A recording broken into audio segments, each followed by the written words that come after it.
Hello class. So this is our first video out of chapter 1, and I wanted to talk to you a little bit about some of the cornerstones of accounting rules.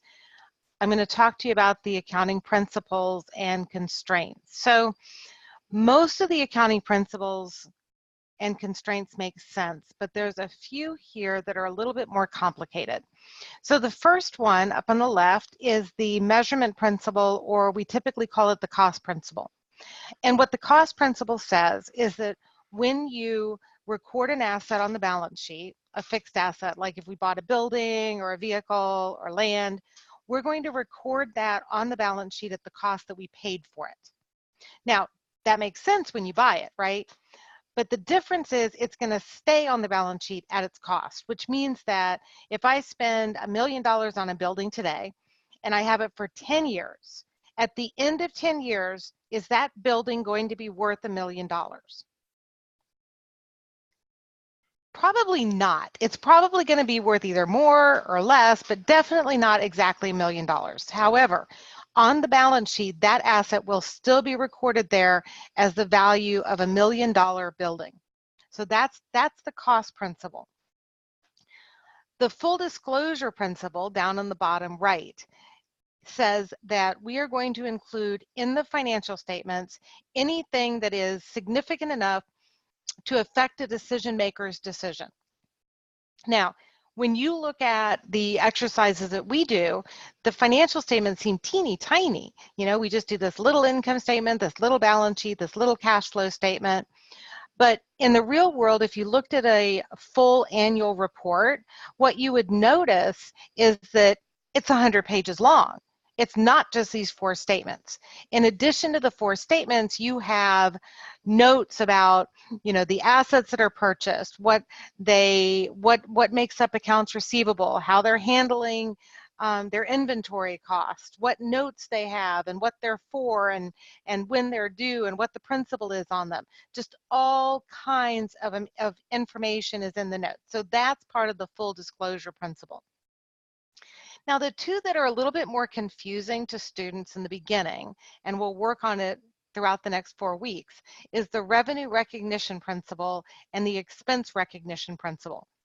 So the revenue recognition principle says that we're going to recognize revenue, in other words, record it as revenue earned when we perform the service or transfer the product.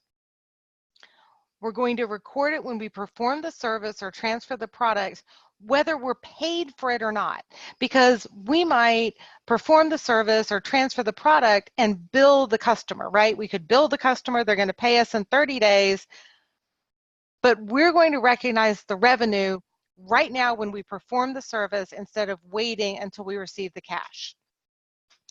Then the expense recognition principle, or the matching principle, because the idea is to put the expenses in the same period as the revenue that was earned by them. The expense recognition principle says that we are going to recognize expenses when they are incurred, regardless of when we pay them.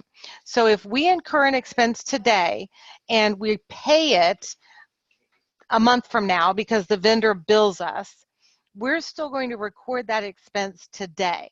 And then matching says that the revenue and the expenses that are related will end up being recorded in the same period. We also have some assumptions that build the framework for our accounting rules. So the going concern assumption says that we expect that the business will operate for at least the next 12 months. The monetary unit assumption says that we're only going to record transactions that affects, you know, in the United States dollars, but whatever currency you're dealing with. And an example of a transaction that is significant but doesn't affect any dollars would be like, let's say we had an open position at our company and we were really excited about an employee that we interviewed and hired. Yes, that employee has value. Yes, they're a huge asset for the company, but there's no dollars to record. So the first time that we actually record anything about that employee on the financial statements is when we pay them. when we incur the expense for their working. Then we're going to record something. The business entity assumption is what an attorney of mine one time said, referred to it as keeping the spaghetti in the correct bowls. So let's say we have two different companies. We have to make sure that we keep the transactions for each company clearly separate and distinct. And the same goes for the owner in a company. This is why the owner cannot use the cash register for their petty cash fund. Or, you know, hey, it's my money anyway, I'll just grab 20 bucks to go to lunch. Those transactions have to be kept separate. And time period assumption, you don't have to give a lot of thought to. That simply says that we have to be able to divide the time period into discrete amounts of time like months, quarters, years. Finally, we have accounting constraints, basically materiality and cost benefit.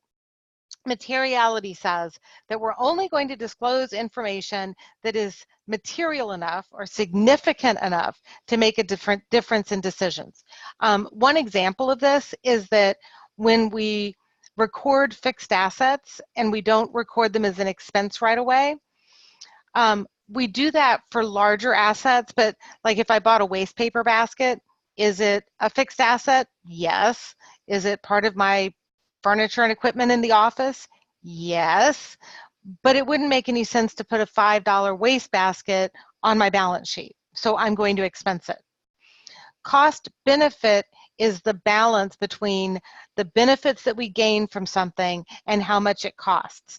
If it costs so much that it outweighs, that the costs exceed the benefits that we're going to receive, then we're not going to do it, because there isn't any point in receiving less benefit than we would incur cost. All right, if you have any questions, you are welcome to reach out to me.